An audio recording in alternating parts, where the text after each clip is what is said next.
Hello everyone, I'm Wendell Jones and welcome to this edition of our program Jones and Company.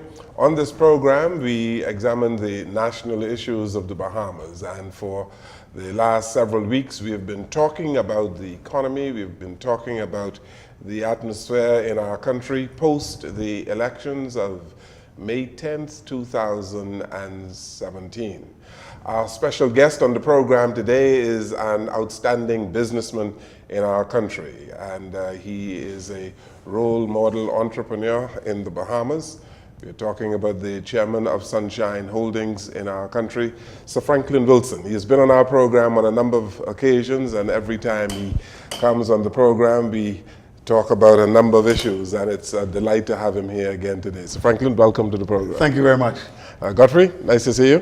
Thank you. You always wanted to have another conversation with Sir Franklyn, Always. And so here he is. Always.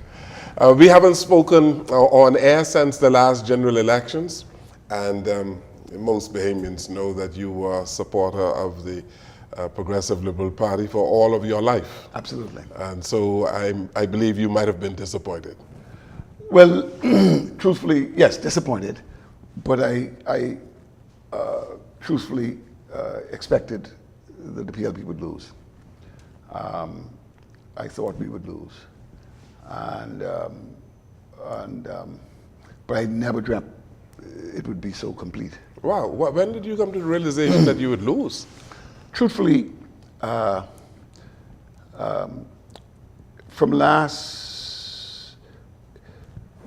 the time of the referendum, the first referendum, when the Prime Minister of the day told the people certain things and acted a certain way, I knew that was going to be a very high hurdle to climb. A very high hurdle to climb. Because I think that was a very, very serious breach of trust that became very difficult to repair. And it was sad, Wendell. It's sad because there was a time around that time, not long around that time,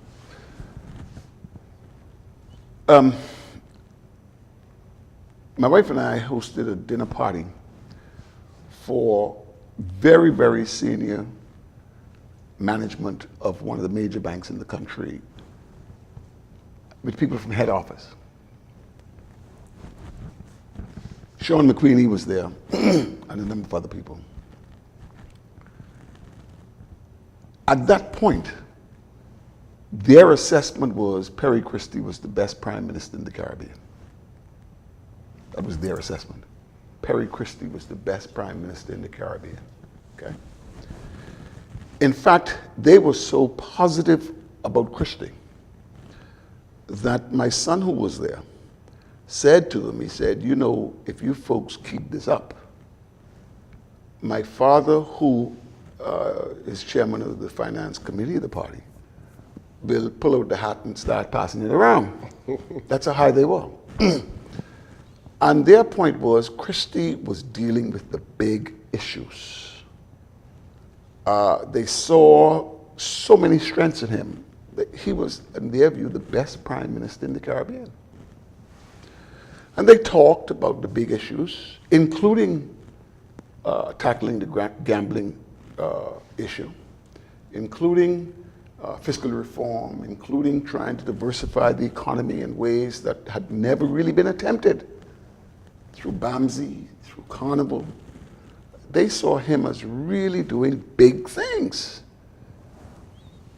But I think when Christie handled the referendum the way he did, that was a mistake that was Irreparable. irreparable. I mean, I think he betrayed a level of trust. And then, as time went on, he started to repeat it in other ways. He started to repeat it because he had told the country the last election was his last time. And then he wanted to run again. And he never gave the country a reason why he wanted to run again.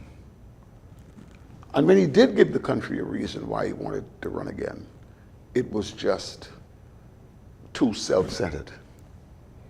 It was about him. It wasn't about, you know, ideas like an unfinished agenda or things like that. It was about him. So, candidly, I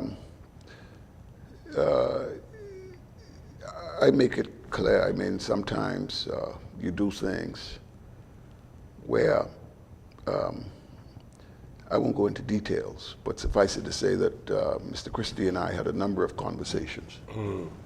And suffice it to say that I think we all recognized that it was going to be an uphill battle. Yeah. And I also think, mind you, one other point, and I know the country today is very harsh in their judgment on Mr. Christie. But I honestly believe that history will be very harsh on him in terms of this element about having portrayed trust, the element of trust. But I really believe in the fullness of time, history will give him a lot of credit for having attempted big things. Big things. Did you level with Mr. Christie when you saw things going south? Well, I said, let me put it this way. My relationship with Mr. Christie I value very, very highly. And so I'm not going to, particularly at this time, when so many others are seeking to what I call pile on about what's wrong with him and what he do and all that type of stuff. I'm not going to do that. So I'm not going to get into conversations we had. But suffice it to say that I don't think there's any doubt that he understood that I thought it was going to be an uphill challenge. But sometimes, you know, despite that, I still believed that he was the best man for the job. And I still believe, people may not differ with me on this, but I still believe, subject to that difficulty of trust. That's so irreparable, it's hard to know what good could have come beyond that. But I still believe that the country would have been further ahead today if he had won than we are today. Okay. Mr. Wilson, so Franklyn, what would you say, enumerate or elaborate on some of those high or those big ideas? Well, I mean, let's go down the list. I mean, the fact of the matter is, tackling the question of gaming was important to the country. Successive governments had avoided tackling it. He sought to tackle it. But when you really get down to it, what did he say? I have no horse in this race. He's like all over wobbly. It wasn't, he never did the research to say, country, this is why I believe it's in the interest of the country that we understand this now. It was regularize gaming. Regularize gaming. Okay? Because of matters of international credit rating, the question of there's an economic case that could have been presented. But I want the country to express its view on it because I understand that not everything is bread and butter. Not everything is bread and butter. So once I tell you, if you tell me, yes, I understand the economic case, but I'm prepared to do that bread, I will do what you say. He didn't do that. Then having said, I will do what you say, then suddenly now this is an opinion poll. This ain't an instruction. It was just handled very badly. And in fact, what made it worse, what made the gaming thing really, really bad, the government, having legalized it, did not properly regulate it. So the numbers boys had the best of all worlds. We are legal, but we could still operate in ways as though they are not proper regulations. So to this very day, As they're doing now. as they're doing right now, to this very day, you hear things about what's happening in the gaming industry. Should never happen. We have mini casinos now. Well, not just mini casinos, but I am told, okay, basically the numbers guys could determine their profit every day. They could determine how much you're going to win. Well, that can't be right. That can't be right. They let you win more today to sweeten you up and then take it back from you tomorrow. That can't be right. So the worst thing about the gaming was having gone about it in a way that you told people you wouldn't do. Then you legalized it on the basis you can regularize it, and then don't properly regularize it. Yeah. That was the worst of all worlds. Then the second referendum came around. Well, I think the second referendum was influenced by what happened with the first. You had betrayed trust. Yeah. You betrayed trust. So people, as a matter of principle, what do you think we are? So you lose two referenda back to back. What is it? And so you set... in cause, emotion in cause, a Yes. thing in cause, and so on and so forth. But again, I go back to the point that Mr. Enius made.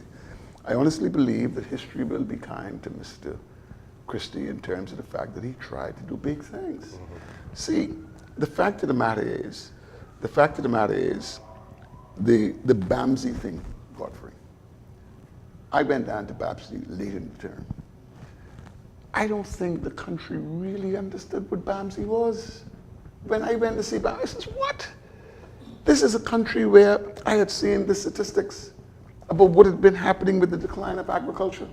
I had seen the statistics. So it's because people never really understood that even after the election, even if the fact that the government spent 80 million on BAMSI, even if true, that's something to be condemned. As opposed to, so even if they did spend $80 million, if they understood the transformational impact of BAMSI, so what is $80 million in the context of transforming the economy so powerfully? But the 80 million can be paraded as reckless and irresponsible. Again, BAMSI gets derailed because one disgruntled citizen burns down a building. And what's the consequence? Nothing. What's the consequence? So you're giving us, the people of the country, a sense that, what is this? How could someone burn down a building for something where you're trying to transform the economy and nothing happens? Come on. People weren't brought along to properly understand issues, probably Mr. Sir Franklyn. You talk about the referendum. You talk about referendum on gaming and the one on gender equality. And one got the sense that there was a miseducation of the Bahamian population going on because we had value-added tax as well, which became a huge issue in the elections. What happened to the VAT money, they say? Well, see, Mr. Jones, it's amazing. It's amazing. And it happened twice. Mr. Christie was the prime minister twice. The truth of the matter is, it's exactly the same thing that happened after 2002 and 2007.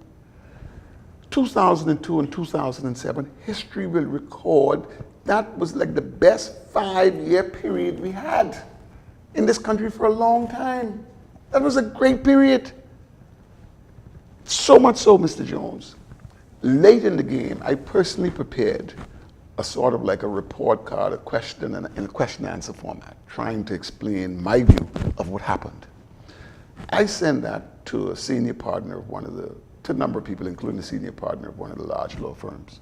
She called me, she says, why is this coming out now? A week or two before the election. I mean, but if you look at that objectively, there's no way on the basis of performance, Christie should have lost that 2007 election. He should not have lost it. Not on the basis of performance. Not on the basis of performance. Against the people who aren't properly educated. That's the point I'm on making. the issue. That's the point I'm making. Yes. And so, Mr. Christie, in my humble opinion, I believe, and as my friend, I say, I hope that I'm right on this. I believe that history will eventually be kind to him in terms of actually governing, even as the results of 2 elections demonstrate that he was not good at communicating on the PR part of plans. And getting re-elected. And getting re-elected. Yeah. That's my hope. The unemployment numbers came out last week, and it showed that unemployment went down. Some 39,000 people were employed in a 5-year period. Let me give you an example, Randall. Let me give you an example. Since the election, the new government has sought to run certain narratives. One narrative is that the PLP were reckless in managing the economy. Well, what has happened is, the truth is that the government has had to start walking that back because the central banks didn't figure speech. There was no $500 million deficit. There was no $500 million deficit. So Parliament was simply misled. Parliament was misled. There was no $500 million deficit. It didn't happen. Okay? Now, so what does the government's response to that is? The government response to that is, yeah, but it's the system of accounting is confusing the fact that they left bills. Well, every government has left bills. The fact of the matter is, with accounting, you need to have consistency in the principles under which the accounts are prepared. If you don't have that, well, then the numbers mean nothing. The fact of the matter is, using the same system that has been used forever, there was no $500 million deficit. Now, that was unfortunate. That was unfortunate. Further making it unfortunate was the degree of stridency with which it was presented to the public. Not only, just think about it, Randall. You tell any banker, I am broke. I want to borrow money, but the cupboard is bare. See, if you say to someone, I am broke, I want to borrow some money, I have some prospects of finding the means to pay you back. It's going to be hard, but there are prospects. Well, I could consider lending you money. But today, the fact of the matter is, there are a lot of people in this country who have money. Why lend it to the government? If you tell me you're broke and the cupboard bare, I come to your house looking for a meal. When I come to your house looking for a meal, there's nothing in the fridge. There's nothing on the stove. There's nothing in the cupboard. Well, why should I stay around your house looking for a meal? It makes no sense. If you, at least if I could see in the cupboard, there's some grits, there's some corned beef, there's some something I could wait a little while, and you fix up one fire engine. Yeah. But if you tell me, ain't nothing on the stove, and ain't nothing in the cupboard, well, me and you gotta go, we might as well try and go to the show or somewhere. So you're saying the government just talked down the economy? Well, see, let me say this to you. Let me put it this way. Lest I be misunderstood, because Wendell, at 70 years of age, I am very desirous of making it clear that while I have views on politics, I deeply believe in my country, and I want what is best for my country. I honestly believe the new structure that Mr. Minnis put in place of having a deputy prime minister as Minister of Finance is a very wise decision. Very wise decision. And why is it a wise decision? Firstly, it frees the Prime Minister from being also Prime Minister and Minister of Finance. However, the last system that we had of these ministers of state was not structurally sound because the Minister of Finance has to be a sufficient heavyweight within his party that when he says something, the people in the party, the other members of parliament, accept that as the final word. When you have a Minister of State for Finance, man, this is a Minister of State. You tell me no, I go to your boss. I go to your boss. Not even a full minister? He's not even a full minister. So I believe that having someone in the role of Deputy Prime Minister, in fact, I had a meeting yesterday with the Deputy Prime Minister and Minister of Finance, and I brought this attention that this is the first time this has happened in the country since A.D. Hanna. Yeah. Mr. Francis. Francis was not Deputy Prime Minister. Oh, no, he's just Minister of Finance. Yes. Yeah. See, this is the first time this has happened since A.D. Hanna was Deputy Prime Minister and Minister of Finance. You need a Minister of Finance as to be someone of sufficient stature in the party so that when he says no, it's no. There's no point trying to circumvent him to go talk to the Prime Minister. It's no. So let me say that I believe that the structure in place is good. I also believe that the current Minister of Finance will grow in the job. He will grow in the job. Bear in mind, he's never been in this role. He's never been in this role. So I am prepared to give him a pass on his first budget communication. I am convinced he's trained, he's a senior accountant, Pricewaterhouse, quality firm, et cetera, et cetera. He just came out of the gate unwisely. But I believe he will grow in the job, and let's pray for him. Okay, let's take a break here. This is Jones and Company. So Franklyn Wilson, our guest on the program today. We take this break, we'll come right back.